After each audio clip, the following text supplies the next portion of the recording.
Assalamu alaikum ардактуу KG Кабар каналынын көрүүчүлөрү, кутмандуу күнүңүздөр менен саламатсыздарбы? Биз сиздерге бүгүн Чүй облусундагы Сокулук районунун Гавриловка айылынан сатыла турган үй бар экен, ошону көрсөтмөкчүбүз. Сиздер Бишкек шаары тараптан келгениңиздерде, Сокулук тарапты карап келсеңиздер, машина базардан өткөндөн кийинки биринчи эле айыл. Бул айыл бүтөр жеринде мына кызыл көк менен тосулган забордо бул жерде бала бакча бар экен, оң жак тарабында. Шунун бет маңдай тарабындагы ушул Береза деген дүкөн бар экен, Березка деген.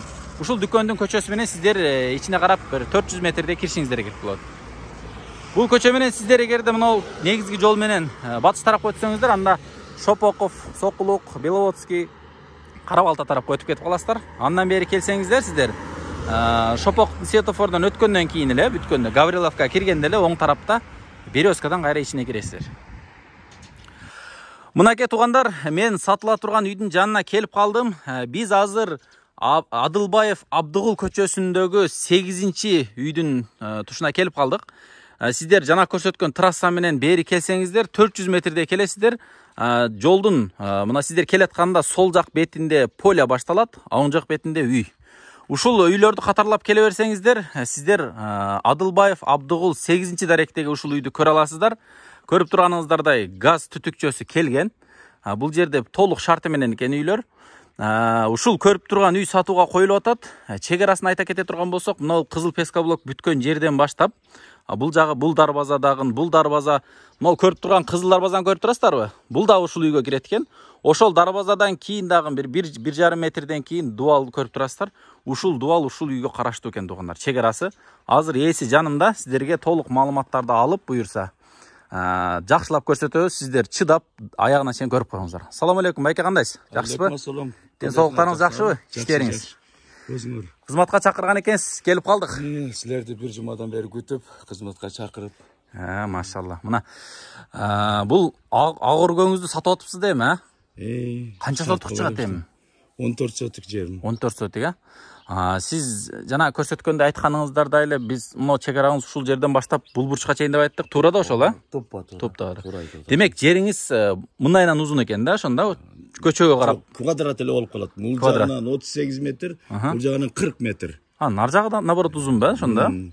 Квадрат, жакшы. Квадрат эле болуп калат. Бул участогуңуз 14 сотук деп айттыңыз, Үй канча? Канча?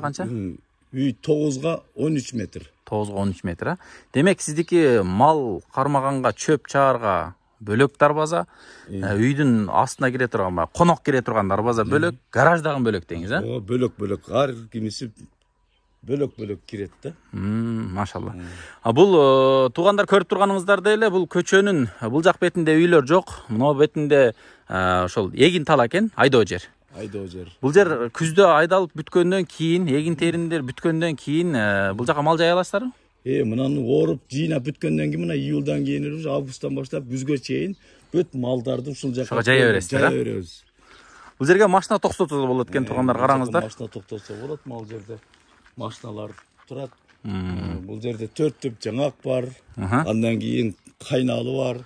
Кайнаалын да көрсөтүп коелучу. Кайнаалы. Мына кайнаалы туугандар кара өрүк мына. Бул дагы аябай даамдуу жана өзүңүздөр билгендей да вареньясы дагы, компоту дагы өтө жакшы болот бунукучу. Үйгө кире бердикпи анда? Бул жерде да 2 кичинекей көчөт бар экен. 3 бар экен бул жерде кичинекей көчөттөрдөн. Биз анда эмесе туугандар үйгө карап кире бердик. Байкен буюрса бүт сиздерге түшүндүрүп айтып берет, биздин суроолорубузга жооп берет. Звонок иштейби? Иштейт звонок. Звонок иштейт, Бисмилла деп кире берели анда. Мына. Машалла. Караңыздар. Ойбой. Бул жерде бир 2-3 машина батат экен, Батат. Той топурда кенен деңиз. Кенен. Жакшы. Мына туугандар, үй палтарашка. Жерден бийик, байкап турганыңыздардай эле бир 1,20 метрден өйдөрөк, мына тайыз жери. Нар жактары бир 2 метрдей эле бар экен. Үй бийик жерде турат экен. Подвалы дагы бар. Подвалында гараж дагы бар дедиңиз, Подвалында гараж да бар. Бүт условия бар. Жүрүң эми, секейин кире берели. Мына лампочкалар жанат кечкисин, Мына үстүн навес, машинаңыздар жаан чачында калбайт. Биз эми үйдүн ичине кирип кете берели. Мына негизи үй ээсини мындай кандай адам экенин билсеңиздер болот. Мына ар бир нерсеге көңүл бурган, ремонтуна көңүл бурган, шартка дагы көңүл бурган адамдар экен. Бул жерден колду жуат экенсиздер дагы, бисмилла деп анан үйгө кирип кете берет экенсиздер. Машалла. Бұл жер эми прихожка экен. Бұл жерде эшик жок. Баягы ички эшик бар экен. Бирок бұл жерге да бир буран эшик коюп койсоңуздар боло берет экен. Бут чечме, мына караңыздар. Бут чечмени канча бут кийим батат бұл жерге. Демек киргенде полтора этажга деди элек, негизги кабатка ушул тепкич менен көтөрүлөт экенсиздер. Ал эми ылыйга дагы бул эшик менен түшүп кеткенге болот экен. Подвалды көрсөтө берели анда, Мына. Охо, подвалга кухняны жайлабыз. Жатканга өтө чыгып кетебиз. Машалла, мына караңыздар. Бул узун турасы канча болот бөлмөңүз? Узун турасы бул жагы 7-ге 4. 7-ге 4. Тамак пышырган жерибиз 2,5-га 4. Тамак пышырган ичиндеби? Ал жагында тамак пышырган. Жүрүңүз жакта көрсөтөлү. Тамак пышыра турган жагы. Мына. Ойбой. Бул эми баягы приличный очоккана десек болот экен да. Газ менен бул жерде караң, шартты. Бул жерде вытяжкасы бар экен. Демек, толук шарт менен тамак пышырган жер бөлөк, форточка дагы бар. Биз эми бул кухняны көрсөтүп, сыртка чыгып баратабыз. Негизги үй ушул жерден жылыйт окшойт, мына жерден, Бул жерде ушул жерден от жагалат, бүт ысыйт. Суу менен. Ушул жерден, Теплопол жок. Жок, теплопол жок. Болгону паровой отоплениялар, Биз эми туугандар үйдөнкү кабатка чыгып баратабыз. Негизи менин байкашымча кухнянын подвалда болгону өтө жакшыбы дейм да. Себеби дегенде жаш балдар барбай, нан жейт, башка кылат, ошол жерде эле чай ичип бүтсө, үстү баягында ушак болбойт, тамак ашты ташыбайт дегендейчи. Мына, биз азыр үстүнкү кабатка чыктык туугандар. Бул жактан келип эле үстүнкү кабатка чыктык. Байкап турганыңыздардай, обойлору дагы апапакай, эшиктери дагы ремонт жаңы эле болгондой болуп турат. Качан кылдыңыздар эле ремонтту? Былтыр ремонт кылганбыз. Былтыр ремонт кылдыңыздар. Куттуу үйбү? Куттуу үй. Куттуу, Биринчи эшиктен баштай береличи анда. Охо, жер үйдө да ушундай шарт кылса болот экен го, Мына караңыздар. Санузел бул жага. Санузел. Мына. Бул жагында ванна бар экен туугандар. Туалет бар экен, раковина бар. Бүт кафель мына. Потолокко чейин кафель болуп тур. Үстүлөрү пластик болуп тур мына. Бул жагында аристон. Негизи шарт зыңк экен. Бир сөз менен айтканда шарт зыңк. Паровой отопление дагы кириптир. Демек кышкысындагы баягы дараткана жылуу. Эми баягы кары картаң аксакал келип калат, конок келип калат, жылуу болгон жакшы.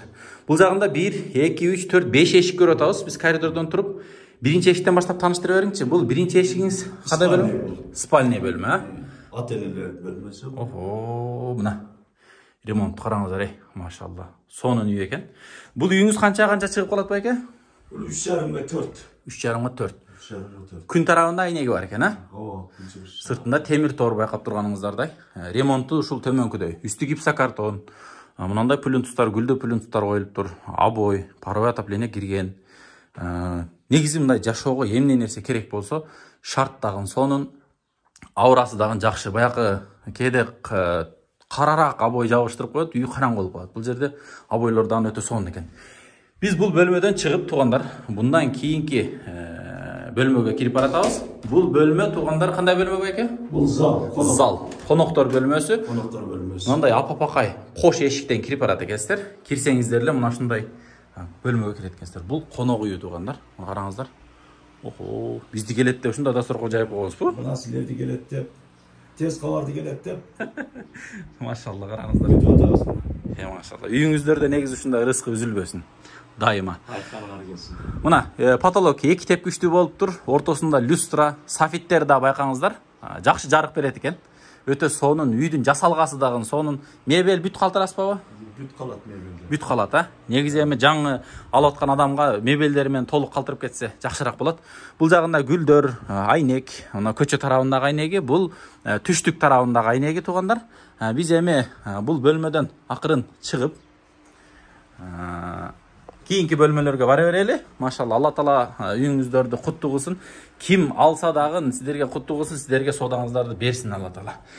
Үчүнчү эшигибиз. Бул кандай бөлмө болуп калат? Бул дагы спальный. Бул дагы мына спальный. Дагы бир спальный. Балдардын спальный. Машалла. Мына. Балдарды үйлөп жайлагансыз. Үйлөп жайладым. Машалла. Бул канча чыгат бул үйүңүз? 4-кө 4. 4-кө 4, Мына бул жагында байкап турганыңыздардай шкаф, ата-энелер уктай турган кровати бар экен. Бул жагында тумбочкалар, бул жагында төшөктөр жийилип турат байкап турганыңыздардай. Пол не менен болгон аба? Ол лиственница бұл. Лиственница? Біз бұл бөлмеден қайра шықтық. Жаныдағы бөлмеге кіріп баратабыз. 4-ші бөлме бұл. Бұл қандай бөлме екен? Бұл детский бұл. Жаш балдардың ұқтаушы бөлмесі. Мына. Мен сіздерге шашпай туғандар көрсетіп отам. Сіздер обойына жақшылап көңіл бұрыңыздар, ремонтына жақшылап көңіл бұрыңыздар. Мына байқап тұрғаныңыздарда ile пластик әйнек, пластик подоконник екен. Бұл жағында паровое отопление. Негізі мынау жаш балаға керек дүниесі. Бұл жерге бір парта қойып береді екенсіздер ғой, сабақ қыла тұрғанша. Болданан баланың комфортный жашағанға шарт мына. Бұл бөлмеңіз қанша болады? Бұл 3 метрге 2,5. 3 метрге 2,5, а? Салқын тарапта екен туғанда? Салқын тарапта, жаш баланың ұйқысына дағын, негізі жашаусына дағын жақшы. Күн тарапта болса, кішіне қизалат болып қалышы мүмкін жаш бала. Кейінгі бөлме көтерелі. Бұл кейінгі бөлмеңіз қандай бөлме? Бұл емісі аялдардың комнатасы деп та қойсақ болады. Төшенші жия тұрған. Төшек жиына тұрған. Бош бөлме деп қояды, а? Бош бөлме деп. Бош бөлме. Бірақ детский дағынса болады. Ошон айтайын дедім еле. Бұл екі төшектің ордына кроват қойып берсеңіздер, бұл жағына шкаф қойып берсеңіздер, столы менен бұл дағын бір баланың комфортный жашағанға соның бөлме екен. Бұл қанша бір 2,5 шығып қалау? 2,5 шығады. 2,5 шығады. Нарқы бөлмеден бір аз кішірек екен, бірақ бір адамға жашағанға болады. Даже жаш бала емес, чоң эле бала адам деле жашаганга деле боло берет экен. Жакшы экен. Бул үйүңүздүн жилой помещение канча болуп калат? Жилой квадраты? Общий 112 квадрат метр. 112 квадрат метр. Өтө сонун. Машалла, мына караңыздар, ичи мына прихожка дейбиз, же лестница дейбиз. Бул жер декор менен мынтип жалтыратып жасалган экен. Тойлорду кылдыңыз бул жерде? Оğlumdu үйлөдүм, кызымды чыгардым ушул жерде. Машалла. Мына туугандар той болгон куттуу үйлөрдүн бири экен. Кимиңиздерге болса дагы насип кылсын. Негизи ар бир көрүүчүбүзгө ушундай үйлөр насип кылсын. Биз эми кайра сыртка чыгып, сиздерге кошумча хоз постройкалардагы түшүндүрөлү. Көрсөтөлү. Сиздер экрандан алыстабай көрүп туруңуздар. Буюрса болушунча тезирээк, тагыраак түшүндүрүүгө аракет кылабыз. Арт жакка өтсөңүздөр мындай стяжка менен ылдый жакка түшөт экенсиздер. Эми билесиздер, мындай жерлерде жер кенен болот шаарга караганда. Бул жерде эми сарайыңызда бир бурчта жайланышкан бүт эле нерсени бул жерге баткырса болот. Мына оң жактагы бөлмө кандай бөлмө? Бул эми отункана. Отункана бул. Отункана. Мына кичинекей бөлмө экен, бир 3гө 2,5 чыга тургандай бөлмө. Бул жерде отун койгонго үстү жабык мындай сонун бөлмө экен. Biz үйдүн түндүк тарабына өтүп баратабыз. Бул жерде гараж бар экен. Сиздер бул гаражга кантип киребиз десеңиздер, туугандар. Артында жана чоң дарбазаны көрсөттүк элек. Бул 4 метрден ашыгыраак дарбаза бар экен энини. Бул жерден чоң машина дагы батат, а? Чоң машина батат. Чоң машина менен чөп алып кирсеңиздер болот экен, мал алып кирсеңиздер болот экен. Негизи жеңил машина болсо, машина койгонго өтө места көп экен. Бул жака да коюп койсоңуздар болот. Кышкысын, жылуураак болсун десеңиздер, мына бул жака да койсоңуздар болот. Эшиктери пенопласт менен утепление болгон. Бийик, салкын туугандар, жайкысын. Мен негизи мындай градусуну бир аз айтып коеюн. Азыр эшикте 30 канча градус болуп атат? 32-33 градус болуп атат, салкын экен, караңыздар. Машинаны койсоңуздар сап салкын тура берет экен. Бул бир туурасы бир 4 метрден ашыгыраак, узуну 8ге 4, а? Мына машина коюп аткан жери 8ге 4 экен. Бунун ичинде дагы бир бөлмө бар экен. Патологу бийик туугандар. Бир 2,80, 2,70 чыгып калат экен. Мындай бетондор менен, фундаменти, блоктор менен көтөрүлгөн. Бул жагында хозяйственный нерселер турат экен. Бул жагында банкалар турат экен. Сонун. Бул эшиктен үйгө да кирсе болобу? Болот. Мол жагынан үйгө да кирсе болот. Бул жактан мына кухняга кирип кетсе. Жанагы кухняга бул, а? Жанагы кухня. Мына кухнядан деле мисалы тамакты ичип туруп, машинаны жүргүзүп чыгып кетсеңиздер болот экен, а? Жүрөңүздөр анда. Биз дагы кошумча эмелерди көрсөтө берели. Азыр эле артынан көрсөттүк, баягы машина кире турган жол дедик. Бул жерден киргизип туруп, отун түшүрсөңүздөр болот экен. Бул жерде сарай бар экен, чөп алып кирсеңиздер болот экен. Мына, бул жерде тооккана экен, мына бул, а? Бул тооккана. Бул тооккана. Мына чоң навесчи? Бул жерде бука кармаса болот. Канча баш батат? 4-5 бука батат, а? 4-5. Аржагында сарай бар, кой бакса болот. Кой бакса болот, а? Бир 10-15 кой жөлүнө бакса болот. Мына, туугандар чегара чоң. Байкап турасыздарбы? Кошуналардын ортосу тосулган мына, бүт эле тосулган. Шифер менен тосулган. Шифер менен. Кругом, а? Бул жерде отун койгонго дагы навес бар экен. Бул жерде охрана дагы бар экен, мына. Сонун. Сиздерге бука баккан жерден бир сире көрсөтүп коеюн. Бул жерде туугандар мынандай лотокторду коюп, бул жерде чөп, жемини берсеңиздер болот экен. 4-5 бука батат. Буларды эми сиздер кээ бирин алып кетсеңиздер керек, кээ бир материалдарды эми бошотуп коесуздар да. Бошотуп коебуз баарын. Жакшы. Койконаны да көрөлү. Жабыкпы? Жүрө бериңиздер анда. Так, эми бир баасын сурап койбойм. Баасын канча сурап атабыз? Не варианттары бар, алмашуу жолдору бир сире айтып койбойсузбу? Баасын канча сурап атасыз? 60 деп атам. 60 000 доллар сурап атасыз, Алмашуу жолдору барбы? Уже квартирага. Шаардан, Бишкектен. Бишкектен квартира, бүткөн квартираларбы? Бүткөн квартиралар болсо байланышып көрөт экенсиздер. Баасы 60 000 доллар. Разницасын өзүңүздөр сүйлөшүп аласыздар. Бул сарайдын бул жак бетинде дагы чоң участок. Бул жерде дагы бир 3-4 сотик чыгат экен. Бул жерде огород кылсаңыздар болот экен. Мына четинде байкап тургаңыздарда алма бар экен бул жерде. Көчөттөр бар экен. Помидор тигилиптир бул жерде. Негизи эгин кылсаңыздар дагы болот, же болбосо көчөттөрдү коюп бир бак кылып койсоңуздар дагы болот экен. Бул жагында туугандар мына бул черешня, астында мындай малина бар экен, бир 2 сотиктей малина. Бул жерде малина быштыбы? Бышып атат мына. Кандай сорт? Чоң сортпу? Мына галетный аябай жакшы бул. Дайым жейсиздер. Же сатасызбы? Жок. Эми анча-мынча неме кылган сатып калабыз. Атак өзүбүздөн компот, варенье. Небере чеберден атпайт дең. Ооба. Жакшы экен. Биз мына бул гараж тарапка дагы кирип ачылабы? Көрсөтсөк болобу? Жайкы гараж ачылат. Жайкы гараж, Мына. Мына биз машинанын дагы размери коюп коюпсуздар. Эшиктери жактагы кенен, бир гараж, мына. Утепление болгон үстү. Утепление болгон. Утепление болгон. Жакшы экен, сонун. Жылуу. Машинаны эми кышкысын коюп койсоңуздар болот экен. Жүрө бериң эми. Мына туугандар, малина. Азыр мен сиздерге терилелек жерлеринен да бир көзүм түшүп калса көрсөтүп коеюн. Бул жерим эмне мына? Банябы? Бул баня бул. Охо. Баняны дагы баткырып койгон экенсиз да. Иштейби? Иштейт. Бүт эле? Иштеп турат баня. Ремонту жакшы эле состояниясы. Мына баня туугандар, бул жагы парилка экен, душевой жагы. Мына. Тез эле ысыйбы? Аз эле от жаксаңыз тез ысыйт сон. Үстү дагы туугандар бир 2 метрден бир аз бийигирээк. 2.20 чыгып калат окшойт. Отун менен сырттан от жагат бияктан эле. Сырттан бияна жагылат. Жакшы экен. Баасын 60 000 доллар деп айткансыз. Үйдүн ичинде санузел бар. Бул жагында дагы кошумча туалет бар экен, Мына летний кыргыз туалет деп койсок болот. Бул жагына. Мына малиналар туугандар. Байкап көрүңүздөрчү. Охо. Малиналардан жетилген экен, Дадыл болуп, Эми биз жыйынтыктай берели, дагы айта турган сөзүңүз барбы? Бар, айтылып.